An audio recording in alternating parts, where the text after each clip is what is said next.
بسم اللہ الرحمن الرحیم۔ السلام علیکم۔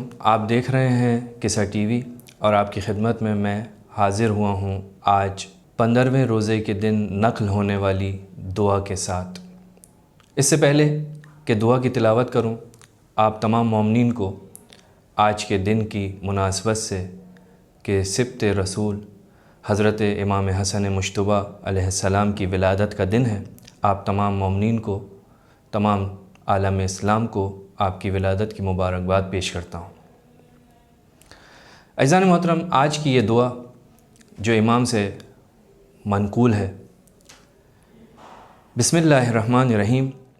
اللهم ارزقني فيه طاعة الخاشعين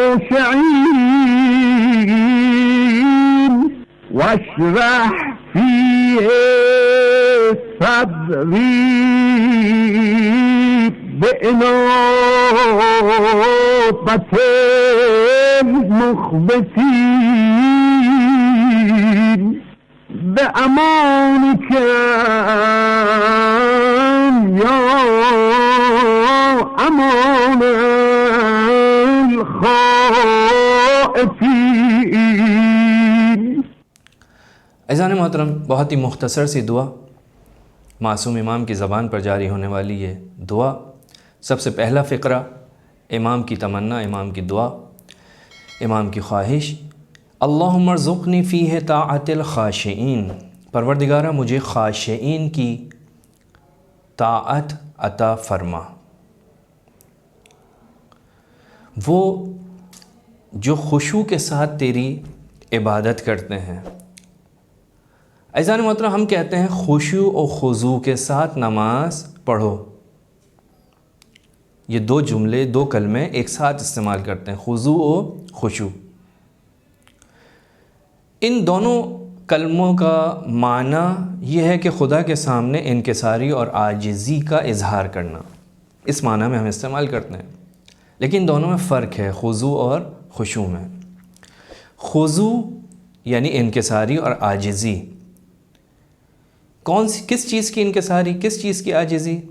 وہ انکساری اور عاجزی کہ جس کی نسبت ہم اعضاء و جوارح کی طرف دیتے ہیں، یعنی ان اعضاء کے ذریعے عاجزی اور انکساری کا اظہار کرتے ہیں، جیسے سجدے کی حالت، قیام کی حالت، رکوع کی حالت میں ہم ایک خاص کیفیت کے ساتھ پروردگار عالم کی عبادت کرتے ہیں، ادھر ادھر نہیں دیکھتے، سجدگاہ کی طرف دیکھتے ہیں، کسی کی بات نہیں سنتے، توجہ صرف اور صرف پورا وجود خدا کی بارگاہ میں ہے، اسے کہتے ہیں خضوع۔ خشوع کے لیے علماء نے فرمایا خشوع یعنی دل میں انکساری اور عاجزی، یعنی دل کے اندر ایک ایسی حالت اور کیفیت کا ایجاد کرنا، انکساری کا، عاجزی کا، کہاں؟ دل میں، کیونکہ ممکن ہے کہ انسان کے اعضاء و جوارح سے عاجزی کا اظہار ہو لیکن وہ کسی خوف کی وجہ سے ہو، جیسے کسی بادشاہ کے سامنے انسان گیا، دل سے اسے قبول نہیں کرتا لیکن ظاہر میں اس کا جسم جو ہے وہ اس کے سامنے انکساری اور عاجزی کا اظہار کر رہا ہے، لیکن اس کے بعد ایسا نہیں ہے۔ تو یہاں پر جو نقطہ ہے وہ یہ ہے کہ ہمارا دل بھی پروردگار عالم کے سامنے اس کی عبادت کے اندر خاشع ہو، خشوع کے ساتھ۔ اگرچہ عبادت میں یہ دونوں ضروری ہیں، ظاہر میں بھی خضوع ہو اور باطن میں بھی خشوع ہو، لیکن خشوع کی اہمیت خضوع سے کہیں زیادہ ہے۔ بس اپنے دل میں اس کی عظمت کا اقرار پروردگار کے سامنے اور اپنی عاجزی کا اظہار کہ میری عبادت خاشعین کی عبادت ہو، یعنی میرا دل خاشع ہو۔ اس کے بعد فرمایا وَاشْرَحْ فِيهِ صَدْرِي بِإِنَابَةِ الْمُخْبِتِينَ، پروردگارہ میرا سینہ گشادہ کر دے انابہ مخبتین کی طرح۔ انابہ مخبتین وہ لوگ کہ جو اپنا کام تجھ پر چھوڑ دیتے ہیں، قرآن مجید میں مختلف مقامات پر شرح صدر کا ذکر آیا ہے۔ الم نشرح لک صدرک، کہ ہم نے تمہارا سینہ گشادہ نہیں کیا۔ آیت کے انداز سے ایسا لگتا ہے کہ کوئی بہت بڑی نعمت پروردگار ہے جو اپنے حبیب کو پروردگار دے رہا ہے۔ شرح صدر کیا ہے؟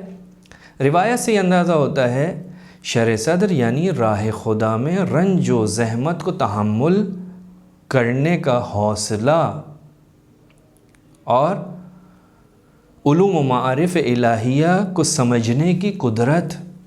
شرح صدر یعنی کسی غریب کے ساتھ ہمدردی کرنا، ظالم کے مقابلے میں ڈٹ جانے کی قدرت۔ جناب موسیٰ فرعون کے سامنے گئے تو پروردگار عالم سے کیا دعا کی؟ رب اشرح لی صدری۔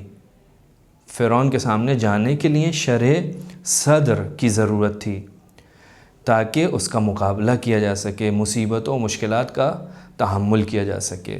بس پروردگارہ میرا سینہ گشادہ کر دے۔ کس کی طرح؟ انابہ مخبتین کی طرح۔ مخبتین کون ہیں؟ وہ جو اعلیٰ درجے کا خضوع و خشوع رکھتے ہیں۔ ان کی صفت قرآن مجید کے اندر ذکر ہوئی ہے، وہ یہ کہ وہ لوگ ہیں کہ جن کے دل خدا کا ذکر سننے پر لرز اٹھتے ہیں۔ یہ وہ ہیں جو مصیبت پر صبر کرتے ہیں، یہ وہ ہیں کہ جو نماز پڑھتے ہیں اور انفاق کرتے ہیں۔ بس یہاں پر پروردگار عالم سے یہی دعا کی جا رہی ہے کہ پروردگارہ ہم انابہ مخبتین کی طرح سے ہو جائیں، مصیبتوں پر صبر کریں، نماز کو قائم کریں، انفاق کریں، خدا کا خوف ہمارے دل میں ایسا ہو کہ جب اس کا ذکر ہو تو ہمارے جسم کے اوپر لرزہ طاری ہو جائے۔ اور آخر میں فرمایا بے امان کا یا امان الخائفین، اے وہ ذات جو سب کو امان دیتی ہے، تو ہی ہے مخبتین اور خائفین کے دلوں میں اطمینان دینے والا، تو ہی ان کو اطمینان دیتا ہے۔ وآخر دعوانا ان الحمد للہ رب العالمین۔